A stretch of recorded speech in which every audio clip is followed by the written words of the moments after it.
Dans une petite boutique du Marais, entre deux maisons à Colombage, travaille Monsieur Henri Letemps, un horloger de 65 ans aux cheveux blancs, ébouriffés et aux lunettes rondes dorées. Un matin pluvieux, une mystérieuse dame en noir lui apporte une montre à gousset en argent, ornée d'étranges symboles qui semblent bouger sous la lumière. « Cette montre est spéciale », murmure la dame. « Elle ne mesure pas le temps, elle le contrôle. » Monsieur Letemps devrait-il ouvrir la montre tout de suite ou d'abord demander plus d'informations à la mystérieuse dame? Il va demander plus d'informations à la dame.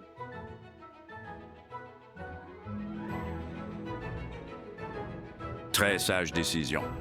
Madame, pouvez-vous m'en dire plus sur cette montre extraordinaire? Demande Monsieur Letemps en ajustant ses lunettes. La dame s'assied gracieusement sur la vieille chaise en bois et répond. Elle appartenait à Albert Einstein lors de ses séjours à Paris. Il l'utilisait pour ses expériences sur la relativité. Quand les aiguilles tournent dans le sens inverse, le temps ralentit autour de celui qui la porte, explique-t-elle en baissant la voix. Soudain, toutes les horloges de la boutique commencent à sonner en même temps, mais la mystérieuse dame a disparu. Que devrait faire Monsieur Letemps maintenant? Essayer la montre ou d'abord l'examiner avec ses outils d'horloger? Il va l'examiner avec ses outils d'horloger.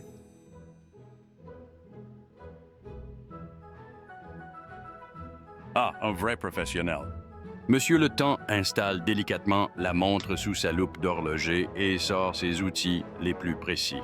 Incroyable, murmure-t-il. Le mécanisme interne semble fait d'un métal que je n'ai jamais vu auparavant. Il brille comme des étoiles. En ajustant la loupe, il découvre une inscription microscopique gravée sur le cadran. Le temps n'est qu'une illusion, mais les souvenirs sont éternels. Alors qu'il examine le mécanisme, les aiguilles commencent soudainement à tourner toutes seules dans le sens inverse. Monsieur Letemps doit-il fermer rapidement le boîtier ou laisser les aiguilles continuer leur danse mystérieuse? Il va laisser les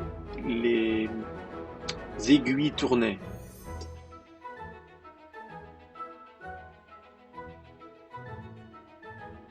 Ah, la curiosité l'emporte. Les aiguilles tournent de plus en plus vite, créant un halo lumineux qui enveloppe toute la boutique. Monsieur Letemps observe, fasciné, que les passants devant sa vitrine semblent se déplacer au ralenti, comme dans un film au ralenti. Une goutte de pluie reste suspendue dans l'air devant sa fenêtre, brillant comme un diamant dans la lumière. Soudain, il aperçoit quelque chose d'extraordinaire. Dans ce temps ralenti, des portes dorées apparaissent sur les murs de sa boutique, chacune marquée d'une date différente.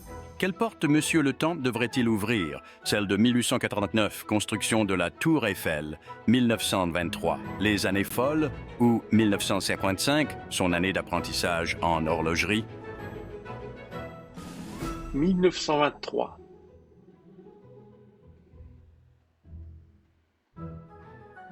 Ah, les années folles. Quelle époque fascinante. Monsieur Letemps s'approche de la porte dorée de 1923, la montre pulsant doucement dans sa main. Dès qu'il tourne la poignée, il est enveloppé par une musique de jazz entraînante et des rires joyeux. Sa boutique s'est transformée en un élégant magasin Art Déco.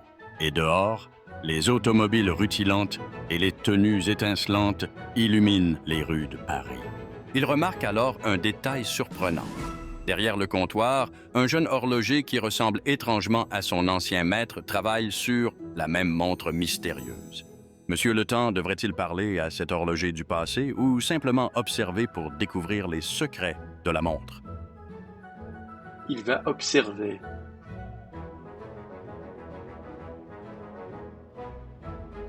Sage décision, mieux vaut ne pas perturber le passé. Monsieur Letemps se glisse discrètement derrière une vitrine remplie de montres Art Déco. Il observe le jeune horloger qui murmure des formules étranges en ajustant les mécanismes de la montre avec des outils en argent. Soudain, le jeune homme sort un petit flacon rempli d'une substance brillante comme des étoiles liquides. Il en verse une goutte dans le mécanisme de la montre en récitant que le temps soit fluide comme l'eau et malléable comme l'argile. Monsieur Letemps devrait-il mémoriser cette formule et ces gestes pour les reproduire plus tard ou continuer à chercher d'autres secrets? Il va mémoriser les phrases et les gestes.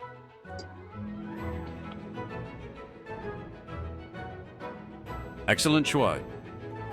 Monsieur le Temps sort discrètement son petit carnet et note précisément chaque mot, chaque geste, avec ses mains tremblantes d'excitation. Il dessine minutieusement les mouvements des outils en argent et la position exacte où la goutte étoilée doit tomber. Mais alors qu'il termine sa dernière note, sa montre commence à vibrer fortement dans sa poche, émettant une lueur de plus en plus intense. Le jeune horloger lève soudain la tête, comme s'il sentait une présence, et le décor de 1923 commence à vaciller autour de Monsieur le Temps. Doit-il vite retourner vers la porte dorée ou rester quelques instants de plus pour voir la fin du rituel? Il reste quelques instants de plus.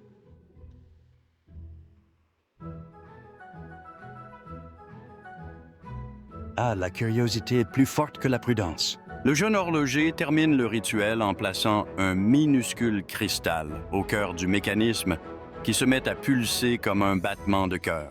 Le temps est maintenant lié à la volonté du porteur, murmure-t-il en refermant délicatement le boîtier. Soudain, la montre dans la poche de Monsieur le Temps émet un carillon cristallin et le monde autour de lui commence à tourbillonner comme un kaléidoscope doré. Il sent qu'il est tiré en arrière vers son époque, alors que le jeune horloger se tourne lentement vers lui avec un sourire énigmatique.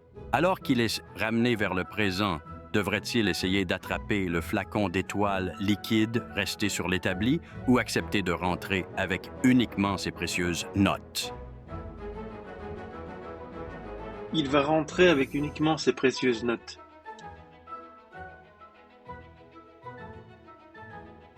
Une décision sage et éthique. Monsieur le Temps serre son précieux carnet contre lui alors que le tourbillon doré le ramène dans sa boutique moderne. Il atterrit doucement dans son fauteuil d'horloger, le souffle court, tandis que les dernières traces des années 1920 s'évanouissent comme de la brume dorée. En ouvrant son carnet, il découvre que ses notes brillent légèrement, comme imprégnées de la magie du passé. La mystérieuse montre sur son établi semble maintenant l'attendre, comme si elle savait qu'il détenait enfin ses secrets. Monsieur le Temps devrait-il essayer de reproduire le rituel immédiatement ou attendre la nuit, quand les étoiles pourront guider sa main? Il va attendre la nuit.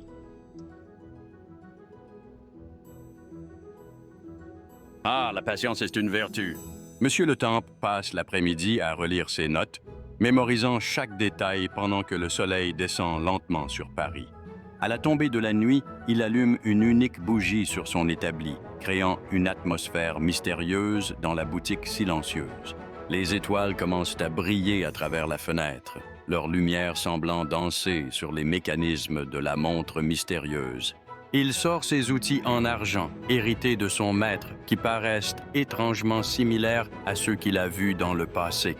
Avant de commencer le rituel, devrait-il ouvrir la fenêtre pour laisser entrer la lumière des étoiles ou maintenir l'atmosphère intime de la bougie?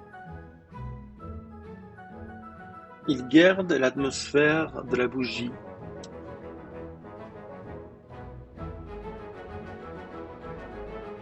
Ah, l'intimité de la flamme. Parfait. La flamme de la bougie danse doucement, projetant des ombres mouvantes sur les murs couverts d'horloges. Monsieur le Temps pose délicatement la montre sous sa loupe et commence à réciter.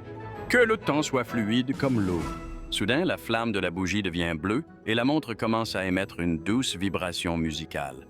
À sa grande surprise, il remarque qu'au lieu d'avoir besoin du liquide étoilé, une goutte de lumière se forme naturellement au bout de son plus vieil outil en argent. Doit-il laisser tomber cette goutte de lumière dans le mécanisme ou interrompre le rituel? Il va laisser tomber la goutte. Ah, le moment de vérité.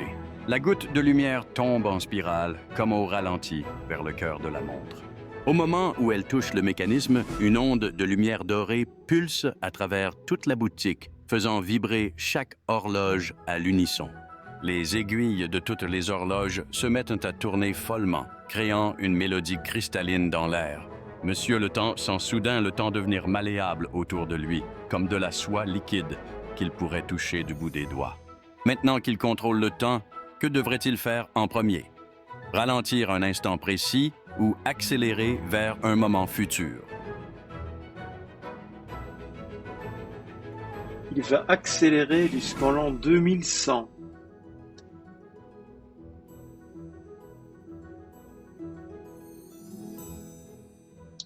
Ah, un voyage vers le futur, quelle audace! Monsieur le Temps tourne délicatement les aiguilles de la montre vers l'avant et le monde autour de lui devient un tourbillon de lumière et de couleurs. Les années défilent comme des pages tournées par le vent. 2024, 2050, 2075, sa boutique se transforme progressivement. En 2100, sa petite boutique du Marais est devenue un atelier où des horloges holographiques flottent dans l'air, mais les vieux murs à colombages sont toujours là. Il aperçoit une jeune horlogère aux cheveux argentés qui travaille sur une montre étrangement familière, entourée d'outils à la fois anciens et futuristes. Devrait-il se présenter à cette horlogère du futur ou d'abord observer comment l'art de l'horlogerie a évolué? Il observe.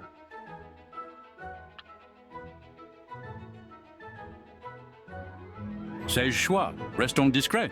Monsieur le Temps se glisse silencieusement derrière un établi holographique, observant la jeune horlogère avec fascination.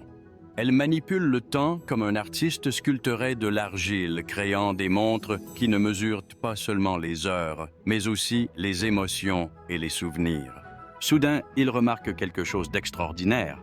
Sur le mur, une vieille photo le montre lui, avec sa montre mystérieuse, désignée comme le premier gardien du temps. L'horlogère murmure alors « Grand-père avait raison. Le premier gardien reviendrait aujourd'hui. » Monsieur le Temps devrait-il révéler sa présence maintenant qu'il sait qu'il était attendu ou retourner dans son temps avec cette incroyable découverte?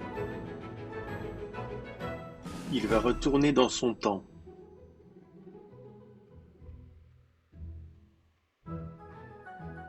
Ah, parfois les plus grands secrets doivent rester des mystères.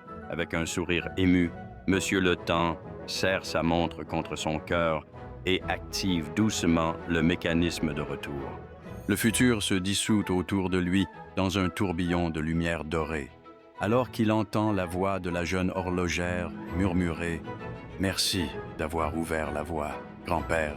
Il atterrit doucement dans sa boutique, exactement au moment où il l'avait quittée, la flamme de la bougie dansant toujours paisiblement. En regardant sa montre maintenant enchantée, il comprend que certains secrets sont destinés à être découverts au bon moment par les bonnes personnes. Devrait-il noter cette dernière aventure dans son carnet ou laisser le futur se dérouler naturellement? Il va laisser le futur se dérouler naturellement.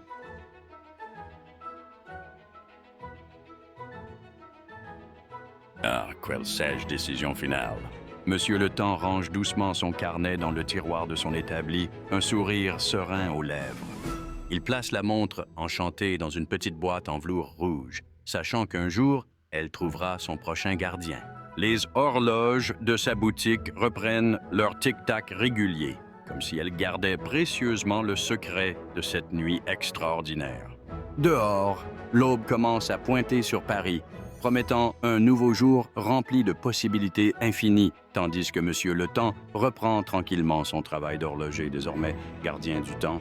Et ainsi s'achève notre histoire. À moins que tu ne veuilles savoir ce qui s'est passé le lendemain? Non, c'est une bonne fin.